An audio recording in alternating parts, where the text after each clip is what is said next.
It's Wednesday, February 11th, 2026, and this forecast is evolving fast.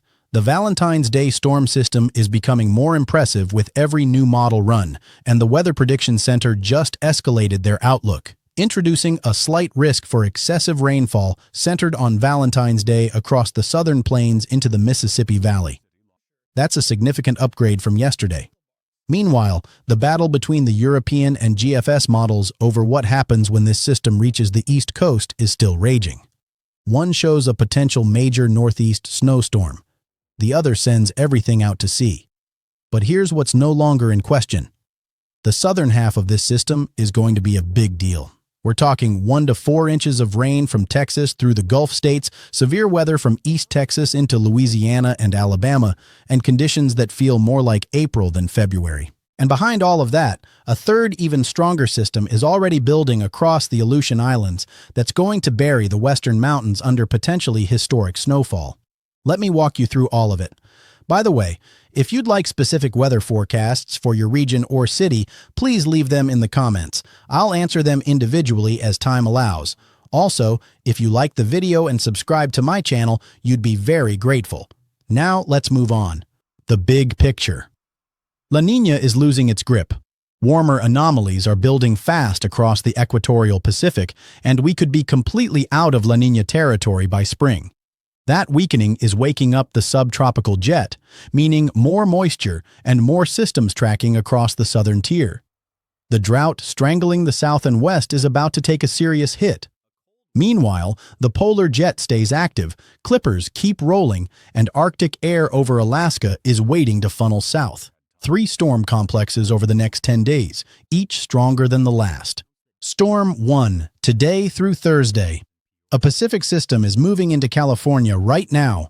The WPC confirms a closed low pushing eastward with a surface cold front moving toward the Sierra. Snow will exceed 1 inch per hour tonight in the higher Sierra above 8,000 feet, with WPC probabilities above 50% for at least 8 inches and 18+ inches likely above 8,000 feet. Coastal California gets beneficial moderate rainfall with a few thunderstorms possible. The WPC flagged a marginal risk for excessive rainfall across the transverse ranges tonight, particularly over burn-scar terrain. Meanwhile, a weak disturbance pushed light rain across the southern plains today. Not impressive, but welcome for drought-stricken areas. A clipper system brings snow showers to New England tonight. Massachusetts, Connecticut, Vermont, New Hampshire, and Maine all see flurries to light accumulation. Above-average temperatures continue across most of the country through midweek. Storm 2, Valentine's Day system, February 13th, 16. This is the one everyone's watching. The WPC's extended discussion today says there is growing consensus for moderate to heavy rainfall across the South Plains into the Mississippi Valley Friday and Saturday, potentially reaching the east by Sunday. They've introduced a slight risk for excessive rainfall on Valentine's Day itself, a significant upgrade. Rainfall totals of 1 to 4 inches are expected from Texas through Louisiana, Mississippi, Alabama, and into the Carolinas, with localized amounts near 6 inches possible, where thunderstorms train over the same areas along the frontal boundary. The system gets going Friday afternoon across West Texas, Midland, Odessa, Lubbock, Abilene, San Angelo, then pushes toward the I-35 corridor overnight. By Saturday, the Dallas-Fort Worth NWS office says there's an 80% chance of rain with 1 to 3 inches expected. Houston is at 90%. San Antonio is closer to 50% with lighter amounts. The Gulf is wide open for business. The Water Vapor Transport Index shows a plume of moisture feeding directly into the system. Strong to severe storms are possible both Friday and Saturday, especially during afternoon peak heating. Hail and damaging wind gusts are the primary threats. East Texas into Louisiana and Mississippi is the bullseye for the strongest activity. Alabama and South Georgia could see feisty storms by Saturday night into Sunday. The WPC notes this feels like a spring storm, and it should, because the southern states will be sitting in the 60s and low 70s. Now the big question, what happens when this system reaches the East Coast? The models are still at war. The European model continues to show this low bombing out as it races northeast, potentially producing an organized wintry precipitation threat as it lifts toward the mid-Atlantic and northeast. The WPC acknowledged today that wintry impacts are possible, particularly from the northern mid-Atlantic into the northeast, but confidence remains low. The GFS keeps the system weaker and further south, mainly producing rain before exiting offshore. This has major boom or bust potential. If the European verifies, we could be talking about a significant snow event from Pennsylvania through New England by Sunday into Monday. If the GFS verifies, the East mostly gets rain and moves on. We need another day or two of model runs to sort this out. Storm 3, February 16th, 21. The monster for the West. A powerful system building near the Aleutian Islands drives the biggest pattern change of winter. The CPC declares a major transition from warm and dry to cold and snowy. High risk of heavy snow for the Sierra Nevada February 18th. Moderate risk for the Cascades, Klamath Mountains, and Desert Southwest. Blended model guidance shows potential for 175 inches, nearly 15 feet, across the highest Sierra peaks. Snowfall rates of 5 to 6 inches per hour. The CPC also flags the Mogollon Rim, southwestern Utah, Four Corners, Santa Fe, western Colorado, Wyoming, Montana, and Idaho. Lee-side cyclogenesis across eastern Colorado around February 18th brings gusty winds and wildfire danger before snow arrives. Multiple lows develop across the high plains and track northeast to the upper Midwest. The CPC flags the northern plains through the upper Mississippi Valley and Great Lakes for winter storm risk February 18th through 20th. Flooding possible from the Bay Area to Southern California. City-by-city predictions. Northeast, New York City, Boston, Philadelphia, D.C., Hartford, Providence, Portland, Buffalo. The European and GFS are still fighting over your weekend. If the European verifies, Sunday into Monday could deliver a significant snowstorm, potentially heavy accumulation from the mid-Atlantic through New England. The GFS says mostly rain and out to sea. Either way, you're warmer than you've been. Not warm, but warmer than the brutal cold of last weekend. A clipper brings snow showers tonight across New England. After the Valentine's system passes, another clipper could bring snow around the 18th to West Virginia, D.C., Maryland, Delaware, and southern Pennsylvania. Upstate New York and northern New England could pile up a foot or more through these combined systems over the next 10 days. Buffalo's lake effect machine stays relentless. Southeast, Atlanta, Charlotte, Nashville, Raleigh, Birmingham, Greenville, Spartanburg, Charleston, Jacksonville.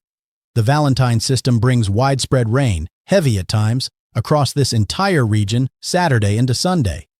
The severe weather threat is real from Louisiana through Mississippi, Alabama, South Georgia, and into Florida. Nashville and Birmingham mainly see rain and storms. Charlotte and Raleigh get soaked. The cold wedge still creates a wild gradient in the Appalachian foothills, 30s in the mountains, 60s a few counties south. Asheville maintains above 50% ensemble probability for some wintry accumulation. The WPC keeps wintry confidence very low for the region overall, but the potential hasn't been eliminated. Midwest and Great Lakes, Chicago, Detroit, Minneapolis, Milwaukee, Cleveland, Indianapolis, Columbus, St. Louis. Temperatures swing near 40 midweek before cooling Thursday. Storm 3 is the headline for you. The CPC flags the northern and central plains northeast to the upper Mississippi Valley and Great Lakes for winter storm risk February 18th through 20th. Multiple lows tracking from the high plains to the upper Midwest mean Minneapolis, Milwaukee, Green Bay, and the Dakotas are squarely in the path. Heavy snow is expected on the northwest side of these systems. Michigan continues running 50 to 60% above normal for February. Detroit and Cleveland stay locked in lake effect. Chicago could see snow from clipper activity and the tail end of the plains systems. St. Louis and Indianapolis sit on the warm side but could catch wintry precipitation depending on exact tracks. Plains and South Central, Dallas, Houston, Kansas City, Oklahoma City, Omaha, Denver, San Antonio, Lubbock. Storm 2 is your headline. DFW, 80% rain chance, 1 to 3 inches. Storms possible Friday night into Saturday. Houston, 90% chance with heavy rain. San Antonio, 50% lighter totals. Oklahoma gets the full brunt, all of it statewide. East Texas into Louisiana is the severe weather bullseye Saturday afternoon. Kansas City catches rain on the northern edge. After the storm passes, colder air builds back by the third week of February, with freezes returning across Kansas, Oklahoma, portions of Texas, Arkansas, Tennessee, and Kentucky.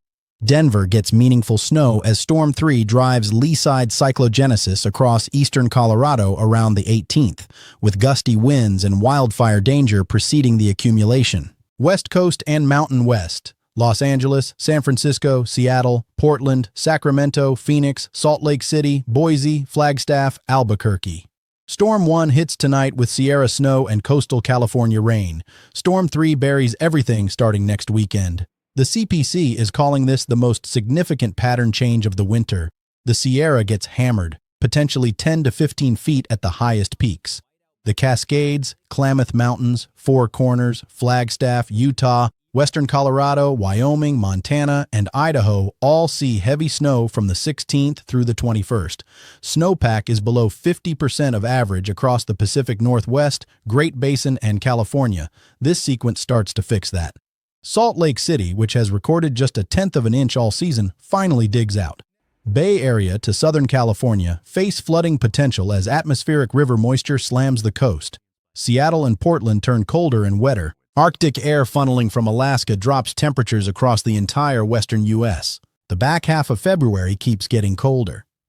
The warmth holding over the central U.S. starts to erode as Arctic air oozes south from British Columbia through the western states and eventually infiltrates the Central Plains by the last week of the month.